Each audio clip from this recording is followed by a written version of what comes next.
Rufus? He's got it there. These are for the two presenters, I think, late.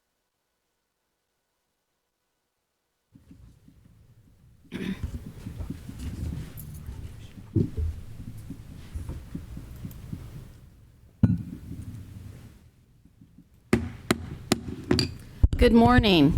I would like to call the April 19, 2024 board meeting to order. The time is 9:11. We will start the meeting, and I'd ask you all to stand, and we're going to do the pledges to the American flag and the Texas flag.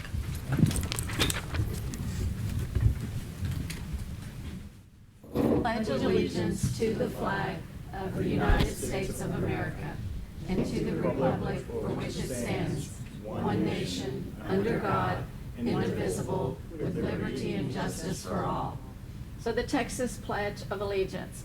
Honor the Texas flag. I pledge allegiance to thee, Texas, one state under God, one and indivisible. Thank you. I'm sorry, we may have blocked the pledge if you didn't know it, how we're standing here. We'll try to fix that. Okay. Okay. I will start the meeting this morning with the board's mission statement and philosophy. The mission statement. The mission of the Texas Board of Nursing is to protect and promote the welfare of the people of Texas by ensuring that each person holding a license as a nurse in the state of Texas is competent to practice safely. The board fulfills its mission through the regulation of the practice of nursing and the approval of nursing education programs. This mission, derived from the Nursing Practice Act, supersedes the interest of any individual, the nursing profession, or any special interest group. Our philosophy: acting in accordance with the highest standards of ethics, accountability, efficiency, effectiveness, and openness, the Texas Board of Nursing approaches its mission with a deep sense of purpose and responsibility, and affirms that the regulation of nursing is a public and private trust. The board assumes a proactive leadership role in regulating nursing practice and nursing education.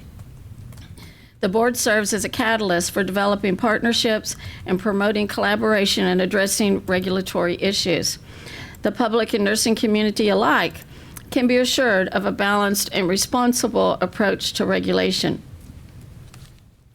So I'd like to welcome all our board members, board staff, and audience this morning to this board meeting. This meeting is being held pursuant to Texas Government Code Section 551.127.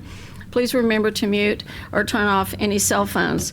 Today's meeting is being held in person at the George Herbert Walker Bush Building, located at 1801 Congress Avenue, room 4.300, Austin, Texas, and is open for anyone of the public to attend and observe. So we will begin the board member roll call. Dr. Benton. Kathy Boswell, representing AD in Education. Kathy Boswell, present. Daryl Chambers, representing Consumers. Mr. Chambers is absent. Laura Disk, representing RN Practice. Laura Disk, present. Carol Hawkins Garcia, representing RN Practice. Carol Hawkins Garcia, present. Maisie Jamison, representing Consumers. Maisie Jamison, present.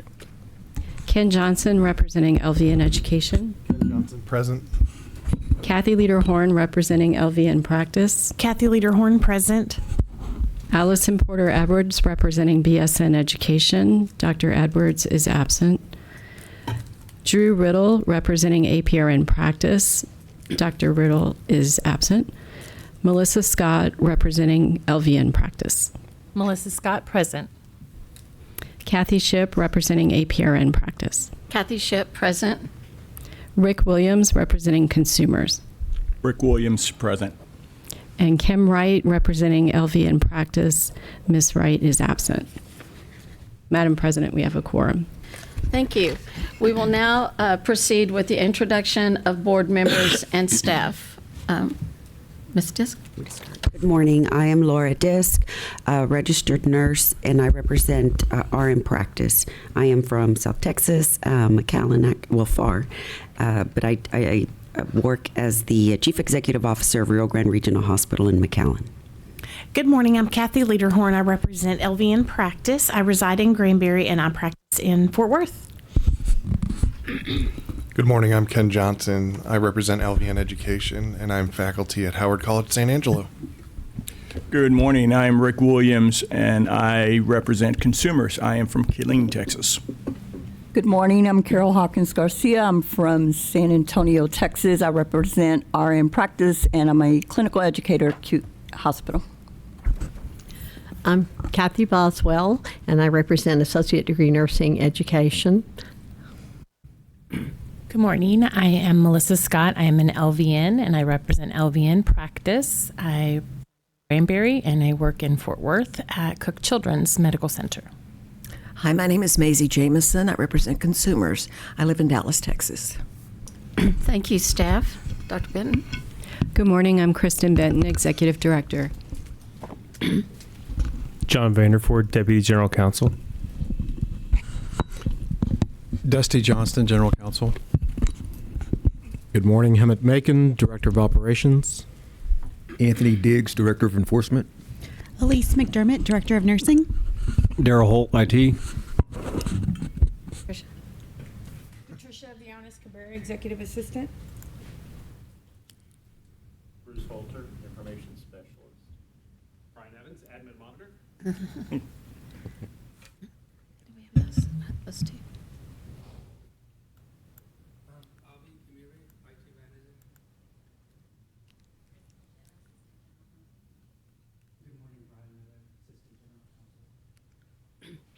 Thank you. Thank you, members, and thank you, staff. Okay, this morning on our agenda, we're now begin the meeting with agenda item 7.6, consideration of the internal audit of the information systems technology. Dr. Rufus, and we will be going into executive session. So those in the audience as visitors will be asked to leave, and after we finish that, we will resume the remaining business in our open meeting. I think some staff will be staying, but not all, and I think you know who you are. So our remaining staff are Dusty Johnston, John Vanderford, Hemant Macon, Avi Gameri, Dr. Benton, Anthony Diggs, and Elise McDermott.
10:01, and we are coming out of our executive session.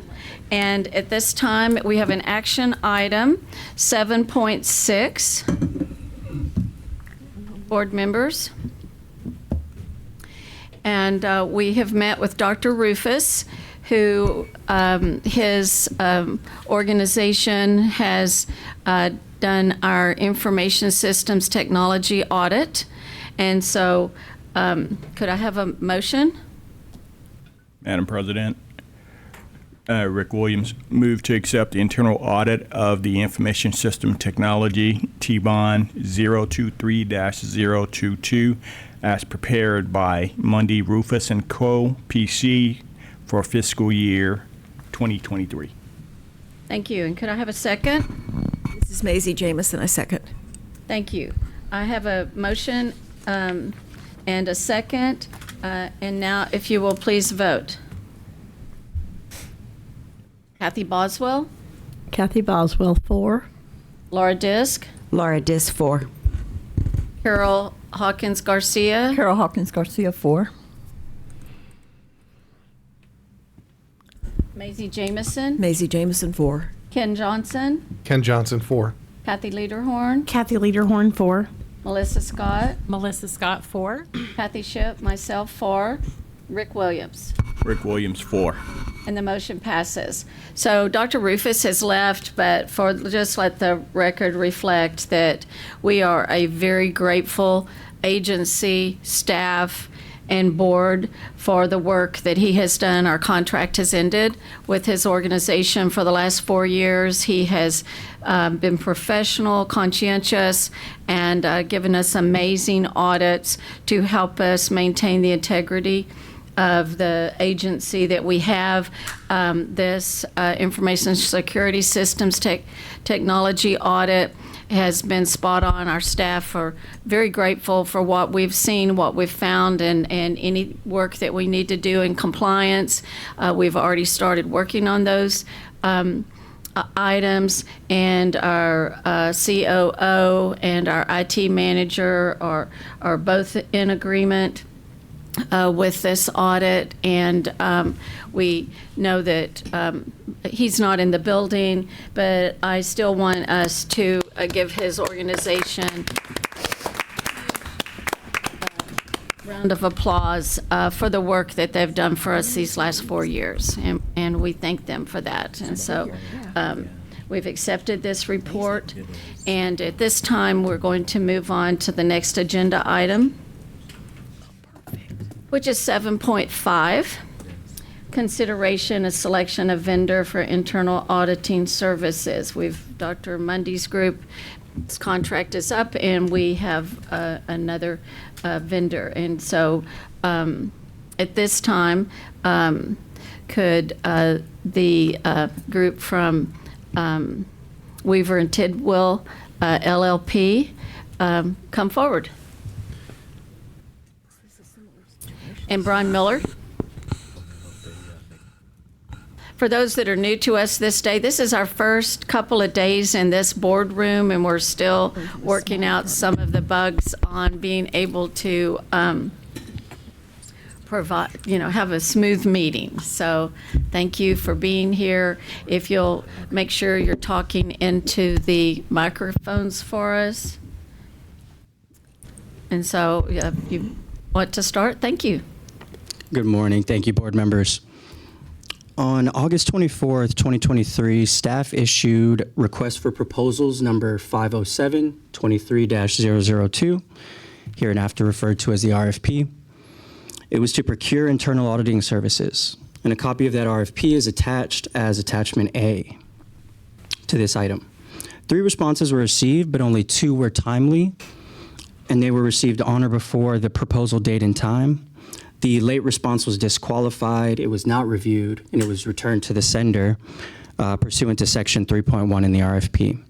Staff reviewed the timely 2 responses in accordance with Texas Government Code sections 2156.121 through 2156.125 and the State of Texas Procurement and Contract Management Guide.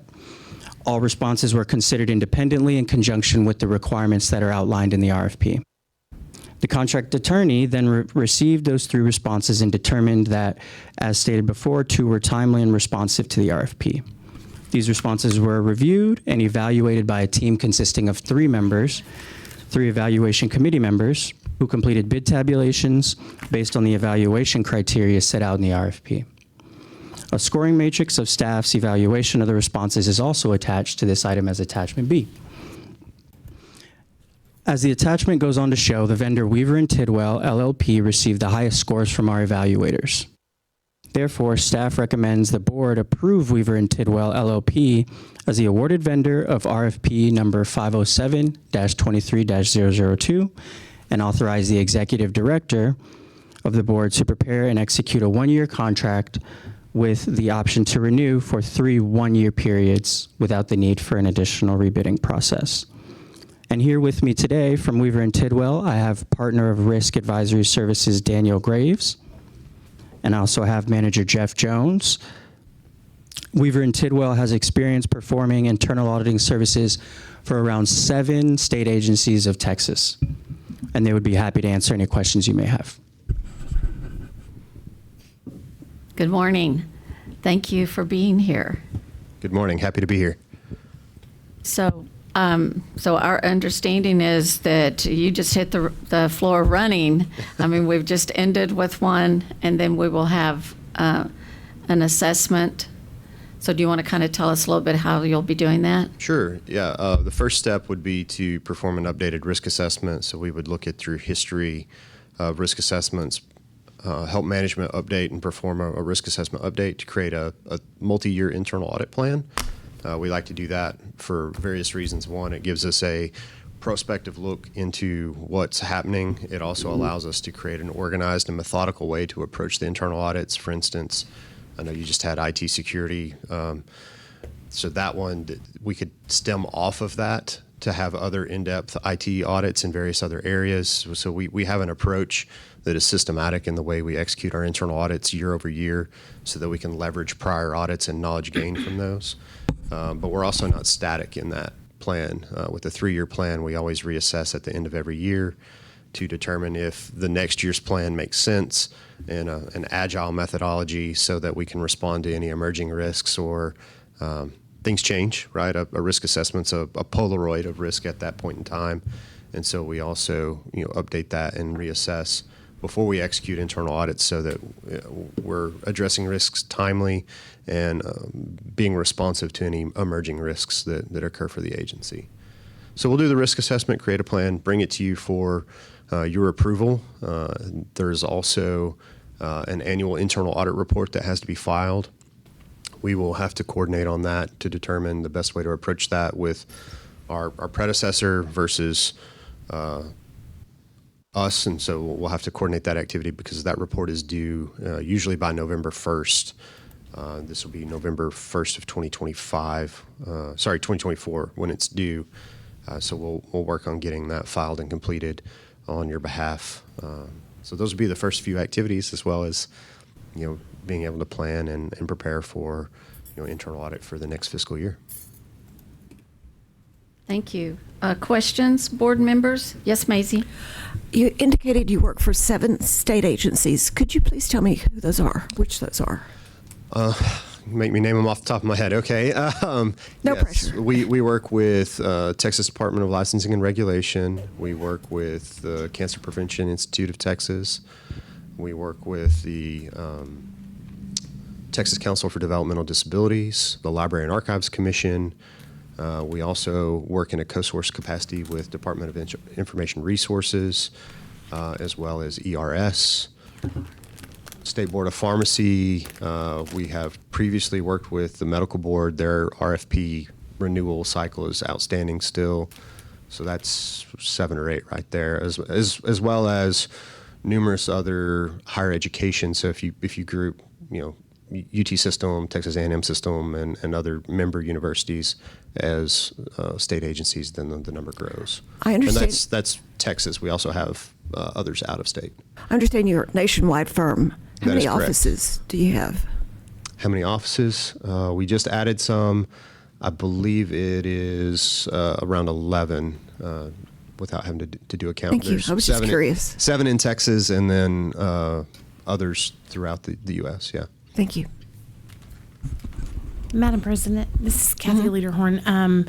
So are you guys out of Austin or no? Y'all will come in? Yes, ma'am. We're just down off of Mopac. Okay. So Jeff and I are both resident to Austin, and that's why we represent our Texas state practice. And if I'm not as up on some of the statistics and that sort of thing, can you tell us about your reports? Are they user friendly, lots of tables, colors, that sort of thing, or is it just because we've had both? We had a previous internal audit, and I lost some brain cells. They just crossed seeing all the Excel spreadsheets, and then your predecessor. Their reports were a little different. Sorry. Are y'all laughing at me? Y'all are laughing at me. No. We're validating you. No, because thank you. Hammett is into colors. Done that. And see, yeah. yes, he definitely, he's It new made to me us. feel like I Yes, understood well, the process. we've worked with him before when he was at TDL. Oh. Color coded. Yeah, it just makes me feel like I understand the process, where before it was just like Charlie Brown's teacher, wah, wah, wah, wah, wah, and then I really understood. Can you put the microphone more to, sorry. Yeah. There's Okay, one. pull. Here comes our Brian. Here's Is this one better? our Is that hero better? helping. Yeah. Yes. All right.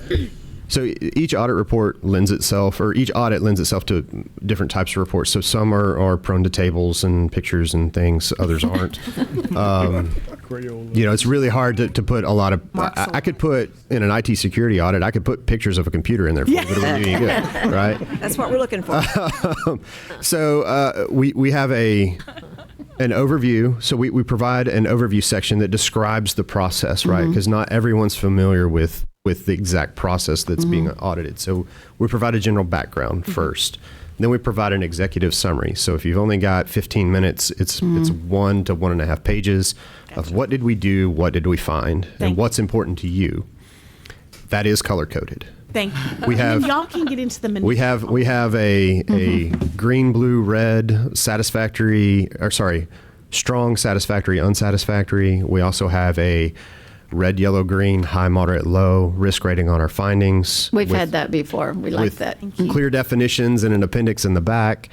And then once we get into the detail, we get into what are all the exact procedures we did, what are the exact results, what are the findings, in a very deep format in a different section. So if you wanted to read a page and a half, we've got an executive summary for you.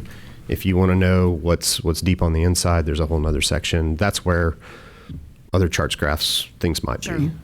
Well, we read a lot of reports coming for our meetings, and our staff is amazing and all, but, and we care. I mean, we want to know. And so, thank you. Those are good questions. So, thank you. So, Madam President, I'll make a motion. okay, I had one more question. Oh, So sorry. you're Daniel, Yes, ma'am. and you're Jeff. Do you have anything to say to us, Jeff, that you'd like to say? About myself. Okay. So I got my internal audit certification back in 2014. Began working at Texas Medicaid Healthcare Partnership here in Austin. Then worked at Deloitte and then Baylor Scott and White. So I have an extensive history of working in healthcare. Oh, great. I came to Weaver about 4 years ago, and I've been working with Dan here in Austin since. A lot of my clients are, as he said, state agencies, higher education. And Jeff is also the manager on medical board, pharmacy board. So he's a nice cross between our state government practice and our healthcare practice. And that's why he's the manager for Board of Nursing. Great. So I just have an overarching question. Are you seeing, so you're doing audits, but we just had our IT. And so it's a firewall test yesterday. And so what are you seeing? I just saw something came across my phone yesterday that they're expecting some huge attacks or whatever, whoever they are, expecting from them, whoever that is. Have no idea. Russia, China, or something along that line. But just what are you seeing? Like, we have so many licensees, 500,000 or whatever, and just a general comment about what you're seeing. just emerging risks. I mean, from an IT perspective, IT is always Yeah. risk, and it's always changing. It's always auditors and people on the good side of things are always trying to play catch up to those that aren't, right? Because that's kind of how the cat and mouse game goes. But we have a dedicated practice for that. We've got a partner in our Dallas office. His name's Trip Hillman. He's a certified ethical hacker. He does all of our, so you won't get me talking to you about that audit. You'll get a person who does IT year round, and he does IT security year round. We have another IT partner who looks at IT general controls and backdrop support, sort of central nervous system IT, not IT security. And so we have different people that we will bring who have those unique skill sets. So that's always something that's emerging. We have a unique partnership. Again, we co-source, we're a co-sourced internal auditor with DIR.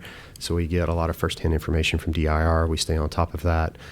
We also have former state auditor office employees. So another one of our manager in our Austin office worked at SAO. So we have unique relationships there. So we try and stay on front of all the emerging risks for all the different agencies, what those regulatory bodies want. And then just, there's the other basic licensee issues. And we get to see a lot of different types of that because we do the 40 different license programs at TDLR and the 300 licensees, as well as pharmacy and medical. And so we get to see a lot of that and understand how the state looks at those practices, knowing that each agency looks at them a little bit differently. But we do have that unique perspective as we are able to look at those as well. So we just try and stay in front and top of all the emerging risks and make sure that we're having conversations with agency management about those when they come up so that we can be responsive and provide them and you comfort that the agency's addressing those and monitoring those in a timely manner. Thank you. Thank you. Our agency has worked really hard to grow, and we have had growth, and we have a public that grows with increase in nursing at all levels, every year of new licensees, and then the staff to keep up with it. So as Hemant is saying, we're on the verge of moving up in category, and so I think you'll be busy, and we've tried to be busy. So hopefully you'll see, it's just been a few years we've had an HR manager. And so we've really worked real hard in those skills for our agency. So thank you. Any other questions or statements or anything? Okay, so that motion?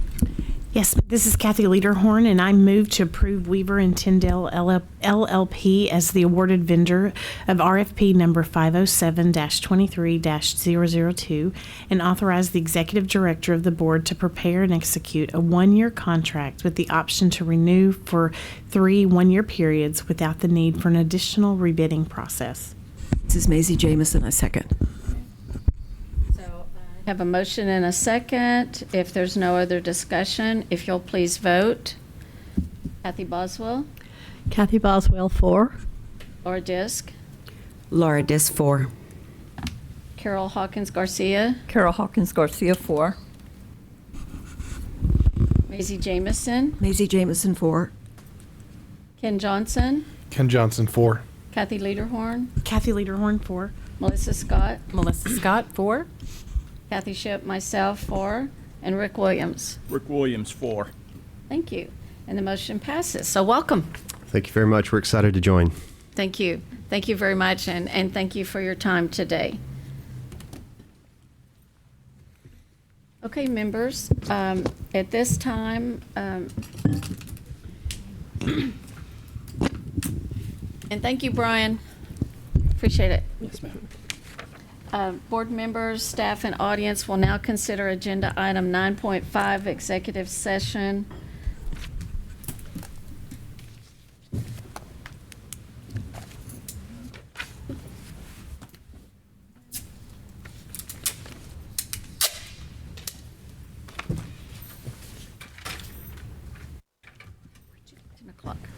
So we're a little behind. Okay, executive session pursuant to Texas Government Code 551.071, Texas Government Code, to discuss pending and or contemplated litigation and or settlement offers with our attorney to obtain legal advice related to Operation Nightingale regulatory response.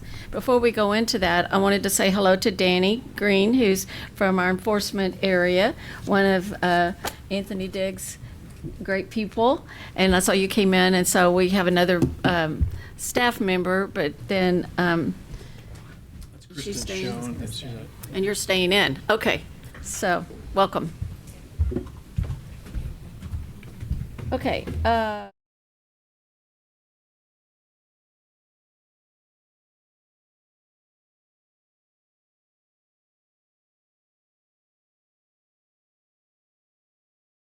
Remaining business in open meeting. The staff members that will be remaining are Dusty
We are back out of our executive session, and we will go to 9.2 Board Development, a presentation on creating bioethical awareness among nurses, the value of the clinical ethics consultation in every clinical practice setting. And this is our own board member, Carol Hawkins Garcia. We're so excited. And please tell us about why you did this and where you did this and the degree you were obtaining. So welcome, Carol. Thank you. Yes, thank you, Madam Chair, board members, staff. Thank you for letting me come today and present. My journey to actually going to Harvard started out with actually stemmed from me serving on the Board of Nursing.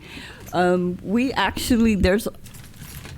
can't think of an encounter that I haven't had, whether it's in the E&D or even sitting in the quarterly meetings where it's very embedded in ethics. So going back to when I went to school, my ethics kind of was embedded in the program. There was, that I can recall, in my professional leadership class, is probably maybe a chapter that really touched on it. But in practice, I can't, now that I've went through this program, I can't think of a time or a patient encounter that doesn't require some type of ethical dilemma or something that touches on what the formal name of bioethics, but better known as medical ethics. So when I applied to the program, actually I got accepted.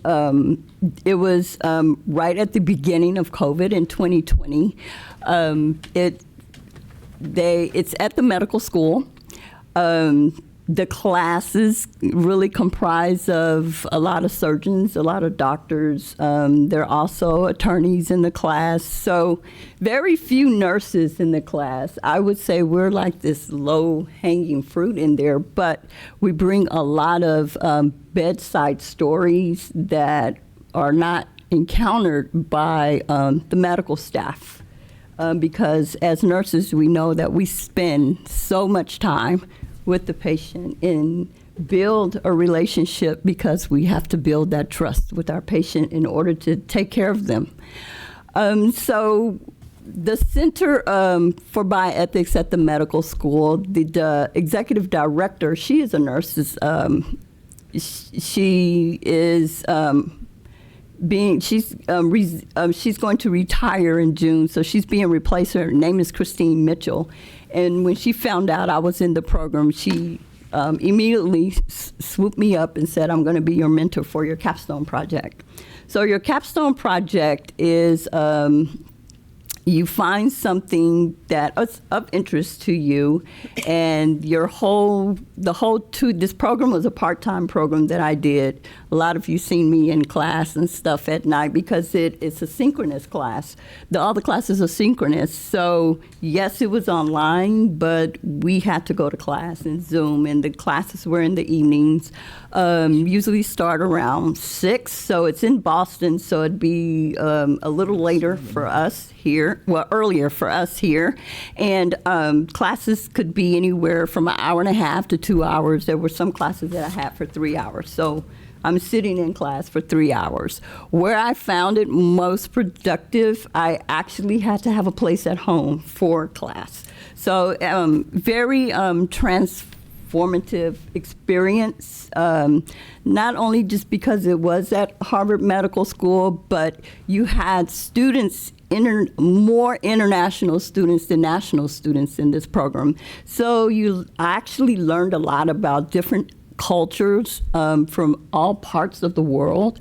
And those students that were in the program, that were international program, the majority of them were physicians or surgeons. So learned a lot about healthcare in other countries. So it was very transformational for me.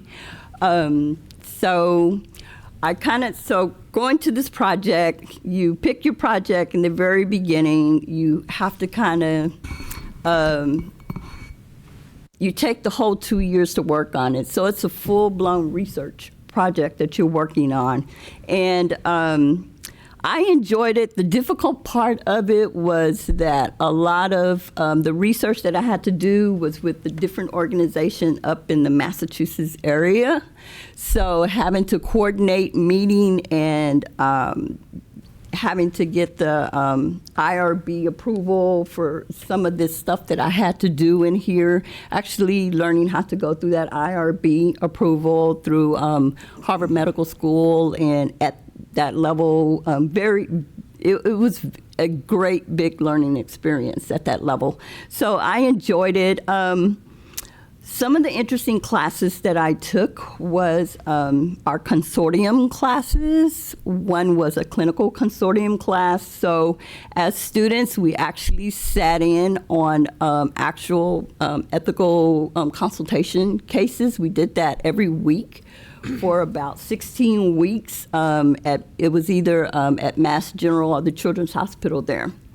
So, which was very interesting. And then after we sat through that, then we went into our big discussion group afterwards and sat in class for 2 hours to discuss and kind of more so helping us learn to how to perform on a ethics committee, if that was something we chose to do. Research consortium was more into learning what an IRB. We would actually sit in on an IRB and actually go through that process, which was also something that I had never experienced before. Those are the only two consortium classes that I chose. Oh, and my first one was policy, of course, because of my position here on the board. So just sitting through classes where federal policies are made, and we got to sit in on a couple of sessions with the White House and all. So it was very, very interesting at that level how things are done. So I'm going to kind of, after talking to Kristen and Dr. Benton, and then decided, okay, so I'm going to present this. So when we presented at our synopsis, we had a time limit. So when I presented, this was my actual poster, and I had to go through what the lit review was and all of that, what the findings were, and what my end product was going to be. So I had 8 minutes to present. It was very, very, I don't know, my stomach was in knots because they had the clock on the screen, and it's just clicking while you're talking. So I'm going to do a little bit more than that so that you can see some of just give you a little bit of some of the writing that I had to do when I was in there as a precursor to going into the actual, my board presentation. Approaching the room, I rolled my computer on wheels up to the door and greeted the guard sitting in the black metal folding chair outside the room. Room 532 was the room reserved for any prisoner being admitted to our unit. It was at the end of the hallway next to the stairwell, away from the other patient's room. He was a federal prisoner serving a life sentence. Caring for admitted prisoners was nothing new. In fact, I would often volunteer to be their night nurse, knowing the federal prisoners always came with two guards, one posted outside the room and the other at the bedside. I enjoyed having the extra patient help. It was 9 p.m., time for the routine night medications for all my patients. I decided to save the prisoner for last so that I could complete all of my nursing tasks for him and not have to return unless one of the guards called on his behalf. However, unknowingly, tonight, this particular patient encounter would change my approach to patient care forever. After taking my name badge off and flipping it down, face down on my computer on wheels, I knocked and entered the room and greeted the guard. He was standing at the foot of the bed watching a movie on his cell phone. I greeted the patient. Hello, I'm your nurse tonight. John was his name, stage 4 lung cancer. It had metastasized to his brain and other vital organs. John was a DNR and was not expected to live much longer. He was recovering from palliative surgery, and we were providing comfort care until his demise. I raised the head of the bed, adjusted 2 pillows, held his cup while he took a sip of water, and asked him if he was in pain. 7 out of 10, he mumbled. I proceeded to medicate him for pain, completed my physical assessment, adjusted his gown, straightened out the sheet, blanket, and ensured he had the physical things he needed at his bedside. Then I did all the things a good nurse would do. Anything else I can get you, John? Yes, he whispered. Can you read a few chapters from the Bible to me? I'm handcuffed to the bed, so I can't do it for myself. And the guard, well, he refused. And I'd rather not have a chaplain. I mean, if it's okay with you. Sure, John, no problem at all, I replied. I had done this before for patients, but not a patient who was incarcerated. I pushed my computer on wheels out of the room and parked it right outside the door so that the other nurses on the floor would know my location. I walked back into the room, closed the door, and sat in the guard's folding chair next to John's bed. I began reading from his Bible to him, pausing to ask if he was okay. John would often smile, which reassured me that this is what he needed from me in this moment. As he began to share the turning point in his life that would define the physical environment for the rest of his life, I discovered that during John's incarceration, he had experienced a personal transformation, a reparative healing from his brokenness. John's life had always resembled life of Dick, Jane, mother, father, in the primary books I learned to read in 1st grade, until the evening he came home from work and an argument with his wife ignited that led to John's life-changing moment. Today, John was at peace with death. After all, as he put it, dying is insignificant. It will come for all of us one day, regardless of where we are in our life's journey, that's for sure. John had discovered that for him, it was everything that happened before death that is significant. That is what mattered most to him. He accepted that he could not change the behavior, the act that resulted in his feet shackled to the bed and hands handcuffed to the bed frame. But he could use it to change the trajectory of his life. John explained what mattered to him was how he lived his life going forward, the moment he created the little treasures he found in life, and his refusal to let his circumstance define the rest of his life's journey. He shared that his first encounter with death is knowing he is incarcerated for the rest of his life.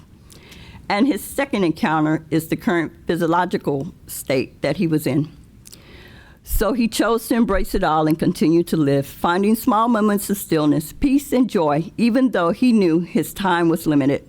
He also wondered how his life would have played out, but he vowed never to fold and give up. On the 3rd night I had John as a patient, his breathing slowed, and he became non-coherent.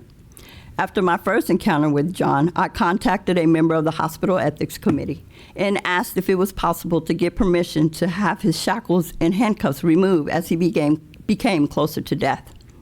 After gaining hospital approval and several days of phone calls, the guards obtained permission to grant the request, and the shackles and handcuffs that seemed to define who John was for so many years were taken off. He was now removed from his first encounter with death. John died peacefully that same day. That was 19 years ago, and stepping off the elevator onto any nursing unit has different meaning to me. The experience I shared with John changed how I approach my patients forever. My peripetia. I discovered that first, moral curiosity provides me with better insight of what an individual is experiencing and undertaking of what it feels like to be you, so I can have empathy.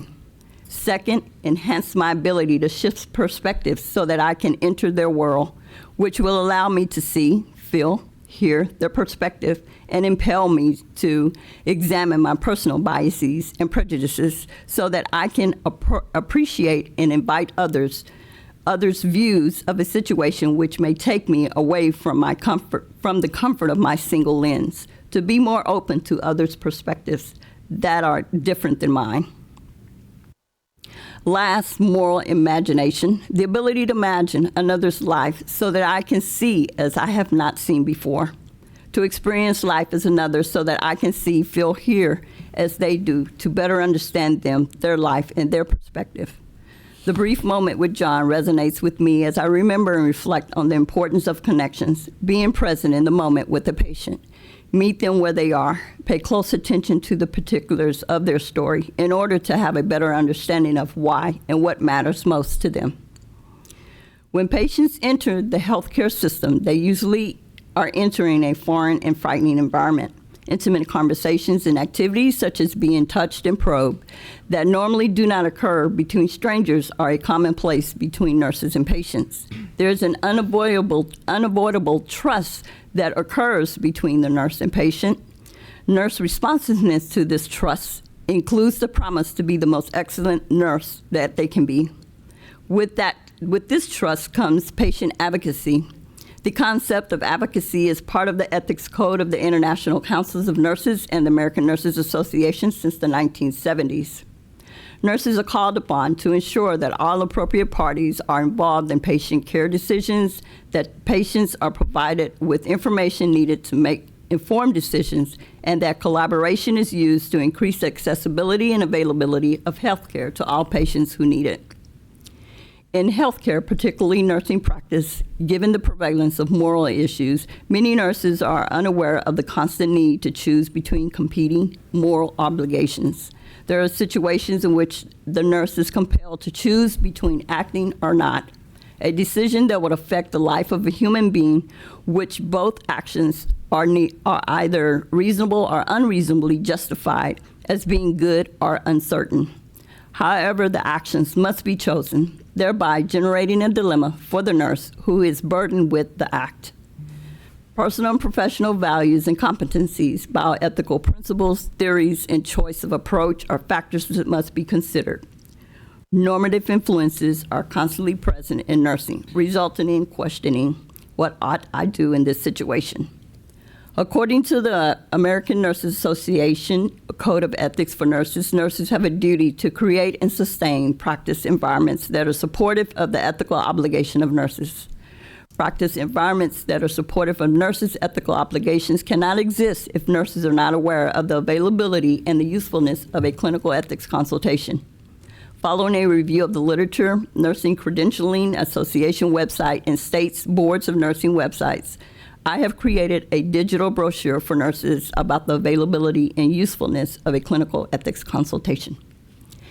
So now I want to turn your attention to the actual poster itself. And so the background, nurses are the largest group of healthcare professionals who perform an array of roles in providing high-quality patient care. However, in the course of providing care, ethical issues emerge in all clinical practice settings, making it essential that nurses are aware of the availability of the clinical ethics consultation. So here I have like a scale there showing kind of like in the outpatient setting. A lot of these settings you don't have access to ethics committees. They just don't exist. Not that we found in the literature after all of what during our research. Inpatient settings is where they're most familiar, where they're actually organized and actually have like departments, and this is what they do. So the 5 important reasons for increasing nurses' awareness of clinical ethics consultation, briefly listed them here. Educate nurses on bioethical awareness. Identify ethically challenging dilemmas that can cause moral distress in the nurse. Recognizing one's own limits when encountering bioethical challenges in clinical settings, and advocating for patients and their families, and to appreciate that a clinical ethics consultation can actually benefit patient outcomes. So like I said, in the findings, the literature research, that we found that it was the inpatient setting where these lie. In outpatient settings such as home health, in clinics, in LTACs, you usually don't find them. And in these areas, I'm more than sure nurses actually experience a lot of ethical dilemmas. So discussion was around nurses need support when the trajectory of the patient's care becomes dissonant or institutional issues lead to ethical and moral concerns. The usefulness of a clinical ethics consultation supports nurses with ethical challenges, lessens moral distress, not only in the nurse but also in the family and the patient, and leads to increased career satisfaction. Utilizing a clinical ethics consultation for ethically challenging dilemmas also enhances the professional practice of nursing and supports the Code of Ethics for Nurses. The Code of Ethics for Nurses was created as a reference for carrying out nursing responsibilities in a manner consistent with the ethical duties of the nursing profession, and maximizing the number of nurses educated about the clinical ethics consultation utilizing the electronic this tool that I built, which was the brochure. I do have it in electronic form. It has a QR code to it. And in conclusion, it is essential for nurses to be aware of the clinical ethics consultation, the benefits of the process, the role it plays in decision-making in order to increase promotion of its use. By doing so, it promotes a culture of ethical decision-making, leading to improved patient care and optimal clinical outcomes. So the future is to publish this tool on state boards of nursing websites, NCSBN website, publish on nursing credentialing and nursing association website. Ultimately, areas where nurses tend to go to look for information, I believe this is where this tool would be most beneficial. And to create a bioethics resource website for nurses and for nursing students. And finally, to actually develop which I'm working with the Center for Innovative Discoveries at Harvard, to develop a virtual clinical ethics consultation service platform. What that platform would be is a place where like home health companies could actually use this service when they run into these when a nurse or a provider brings issue to and now they have access to an ethics consult without having to budget for one and build it into their business model. That's all I have. Any questions? Yeah, that's great. That was great. Thank you. And what a journey. Yes, it was. That was very emotional.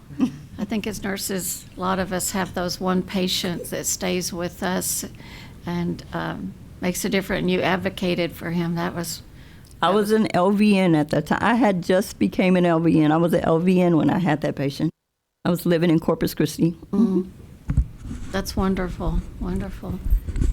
Carol, that is amazing. And I know one that comes up all the time as a hospice nurse is the family wants you to take your name tag off because they don't want mama to know that they're on hospice. So that would be such a thing to be able to have this with the family. Let's do this ethics consult. That's amazing. I think before when I walked in there, and I made sure I put that in there, just being so stereotyping the prisoner. That's why I took my badge off and flipped it. Yes. You know, but coming out of that experience, it just changed how I cared for my patients going forward. Carol, I think this is an amazing resource that we need. I know in the hospital setting we have an ethics committee, and even at that, it's hard to trigger them and bring them together. Sometimes it can take days because gathering everyone, it's not like you can just pick up the phone and everyone's available and discuss a situation. It takes a lot of planning, so it is difficult. It does.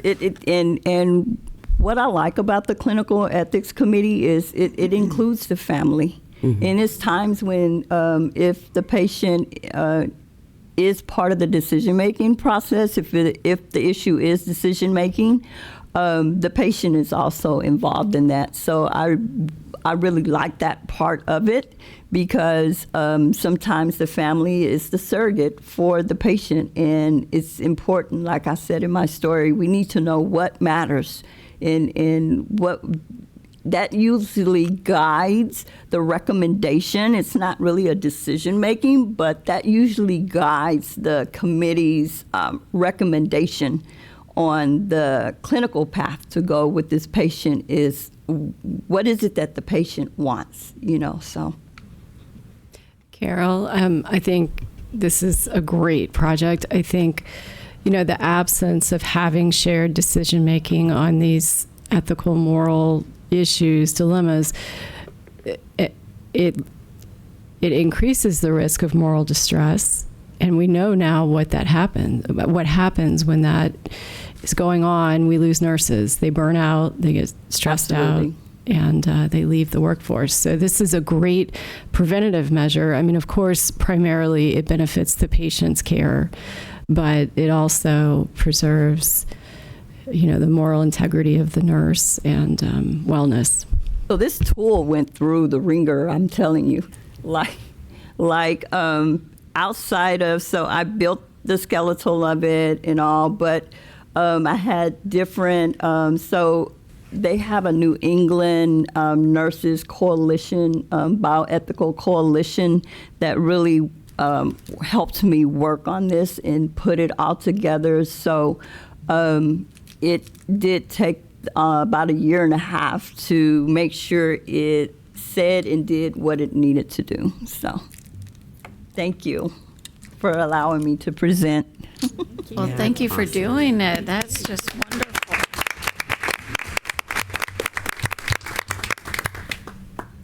We're proud of you. Thank you. Yes. Congratulations. Now, I have a question. Will you Yes. share your research Huh? via email? Will you share your research? Absolutely. Absolutely. Will you email us? Good information Absolutely. to share with So our young the tool itself, it has a QR code. So say if I don't know if a nursing unit wanted to put it up, because it's more informative. They have so they could scan it and actually read the brochure. So I made it where it's not going to take up all this space on someone's website or anything. So that we were very careful in making sure that it would be easy to disseminate, so that nurses can become more aware and utilize the consultation more. But yes, I can get it to you. Thank you. Thank you so much. So, members, we are concluding. The last thing is the review of the board quarterly meeting evaluation 9.1. And I'm not going to go over the whole thing. It is very, I appreciate the fact that we had members have a lot of statements. And I see that I've gathered up the evaluations from this meeting as well. And so I make sure everyone gets their evaluation done. But the thread that I have in all of these years is the fact of how well the staff does. And we always have this in there. And the members always talk about that the agenda's well done. The staff are phenomenal. They talk about educators and Patricia, because we work with Patricia more on a one-to-one basis, and she gives us the reports. And so the board as a group is just so appreciative of the work that the staff does to help us do our job and help us be prepared. And, our practice staff, our investigative staff, and all. And we don't have this here because we don't really evaluate E&D, but the staff, our board members are always very appreciative of how our E&D meetings go and how we have what we need to be able to make those decisions. And we have a lot of staff in here today, and we just want them to know, and especially even for this meeting, that we had 38 schools that were worked up, and then our legal group of what they've given us on our cases. and even our Nightingale would to have just have had that executive session, and then pulling in IT. I think this has been one of our busiest, even hardest meetings. So I'll be interested to see that. But when we're looking and we look back and we're finishing up, we just we have a good board, and I think our board is respectful to agree and disagree, and just all of our reports that we have, we appreciate them, and I think it's exciting that we're in our new building and that we're in our new room, and we've had our IT work going on with our guys back there giving me the heads up and when we're ready to go, and it's not easy to go into executive session, and so just thank you from the bottom of my heart of the work that it takes for us to do these meetings.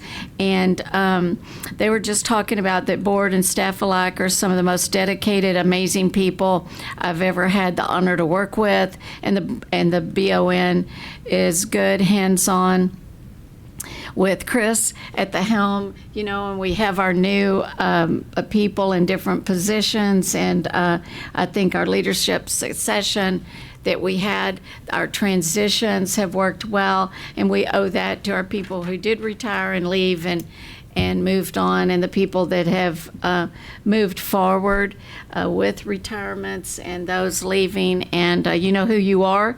A lot of those people have stepped up, and we have a great foundation. I'm going to cry. This is terrible.